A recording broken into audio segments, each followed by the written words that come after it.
আসসালামু আলাইকুম সুপ্রিয় দর্শক শ্রোতা বন্ধুরা, আপনারা যে যেখান থেকে আমাদের এই ভিডিওটি দেখছেন সকলকে আন্তরিক শুভেচ্ছা জানিয়ে শুরু করছি আমাদের আজকের এই ভিডিও প্রোগ্রামটি। দেখতে পাচ্ছেন ক্যামেরার সামনে নিয়ে এসেছি এক সুন্দরী গোলাপি আপুকে, তার কথাগুলো আপনাদের সামনে তুলে ধরবো। চলুন শুনে আসা যাক এই মিষ্টি আপুর কথাগুলো। আসসালামু আলাইকুম আপু। ওয়ালাইকুম সালাম। কেমন ভাই। আছেন আপনি? এই তো ভাই আলহামদুলিল্লাহ আছি কোনো মতন। আপনার নাম কি আপু? আমার নাম লাবণী। লাবণী। মাশাআল্লাহ, লাবণ্যময় চেহারা দেখেই কি আপনার বাবা মা নাম রাখছিল লাবণী, নাকি আপনি এখন সুন্দর হয়েছেন? কি জানি ভাই, এখন তাদের ব্যাপার ভাই, এটা তো আর জানি না। আচ্ছা, আপনার বাবা মা কি আছে লাবণী আপু? আমার বাবা ছিল, বিয়ে করে চলে গেছে। আমার মা আছে। বিয়ে করে কই চলে গেছে? বিয়ে করে কোথায় চলে গেছে সেটা তো আর জানি না। কখনো ভারতে যা শুনি, কখনো দেখি যে শুনি যাও না। ধরে নিয়ে আসতে পারলেন না? যার মন ভালো না ভাই, তারা ধরে নিয়ে আসা কি করবো ভাই। আচ্ছা, আপনার স্বামী কি করে? আমার তো বিয়ের সাথে হয় না ভাই। এখনো বিয়ে হয় নাই? না। বয়স কত আপনার? আমার ভাই বয়স 20 বছর। 20 বছর? এই যে নাকে নাক ফুল দিছেন, এখনো বিয়ে শাদী হয় নাই বলতেছেন। বিয়া হয় নাই ভাই, কারণ যৌতুকের লাগা বিয়া হয় না। কারণ এইদিকের মানুষ বহুত যৌতুক চায়, আমরা গরিব মানুষ ভাই। আমার আপনি বাবা। কোথায় থাকেন? আমি এখন নাটোরে থাকি ভাই। জন্মস্থান কি নাটোরেই? হুম। আচ্ছা, তো এত সুন্দর মানুষ, আপনার যৌতুক ছাড়া বিয়ে হয় না কেন? এখন কি করব সুন্দর মানুষের কি কোনো যৌতুক লাগে?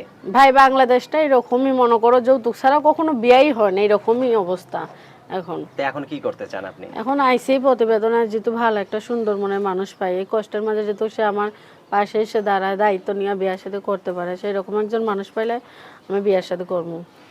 দায়িত্ব শুধু আপনার নিলেই হবে নাকি আরো কারো দায়িত্ব নিতে না হবে? না, আমারই দায়িত্ব নিলে হবে। আপনারই দায়িত্ব নিলে হবে? আচ্ছা, আপনি এখন কোনো কাজ করা হয় কি? হ্যাঁ, আমি মানুষের বাসায় সেলাই মেশিনে কাজ করি। মাসে মাসে সেলাই মেশিনের কাজ করেন? কেন, সেলাই মেশিন কিনে নিজেই তো কাজ করতে পারেন। ভাই সেলাই মেশিনের যা দাম, সংসারই চলে না ভাই, সেলাই মেশিন কেমনে কিনবো? সংসারই চলে না, সেলাই মেশিন কিভাবে কিনবেন?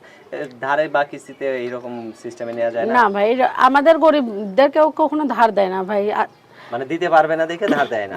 আচ্ছা, তো এখন এই যে ক্যামেরার সামনে আসছেন, আপনার সুন্দরতা দেখে বা আপনার রূপ দেখে তো অনেকেই প্রেমে পাগল হয়ে যাবে। কি রকম মানুষ হইলে আপনি তার প্রেমে মগ্ন হবেন বা তাকে আপনি জীবন সঙ্গী হিসেবে নেবেন? মানুষ যে এরকমই হোক ভাই, কালো হোক, ফর্সা হোক, বয়স্ক হোক, আমার তাতে কোনো সমস্যা নাই। সে ঋতুক 2 বেলা 2 মুঠো নুন ভাত খাইতে পারে, 5 ওয়াক্ত নামাজ পড়বো, তার কাছে এটাই অনেক। আমি তো শুনছি ডাল ভাত, আপনি নুন ভাত খেয়ে থাকবেন?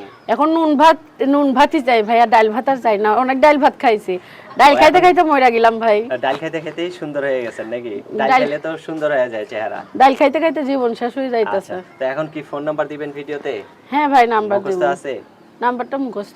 আমার হাতে যে নাম্বারটা দিয়েছেন, এই নাম্বারটা আপনার কি সঠিক নাম্বার? হয়, এটা সঠিক নাম্বার। ফোন দিলে আপনি সব সময় ধরবেন? হুম। সব সময় ধরবেন? ঘুমাবেন না, খাইবেন না? খাইমু, ঘুমামু, ঘুমানোর সময় ঘুমামু, খাওয়ার তো সময় তখন খাইমু। আপনি ধরবেন কিভাবে ফোনটা? যখন ধরতে পারবো সেখন ধরবো। আমি তো কাজ কাম করি মানুষের বাসায়। তো আমি বলি, আমার সাথে আপনি বলেন 018 018 35 35 67 67 58 58 71। 71। কার নাম্বার এটা? এটা আমার নাম্বার। আপনারই নাম্বার? ফোন দিলে আপনার জামাই আবার ধরবো না তো? না, আমার জামাই নাই, আমি জামাইও নাই। আমার কোনো জামাই টামাই ধর নাই। আচ্ছা, ঠিক আছে আপু, ভালো থাকবেন। হ্যাঁ, আচ্ছা ভাই, আসসালামু আলাইকুম। প্রিয় দর্শক, আপনারা ভালো থাকবেন। আর এই সুন্দরী পরিটিকে যদি কারো ভালো লাগে তাহলে অবশ্যই স্ক্রিনে দেওয়া নাম্বারে ফোন দিবেন, যোগাযোগ করবেন, বিয়ে করে নিয়ে যায় সংসার করবেন। ভালো থাকবেন আপু। হ্যাঁ, আচ্ছা ভাই, ভালো থাকবেন।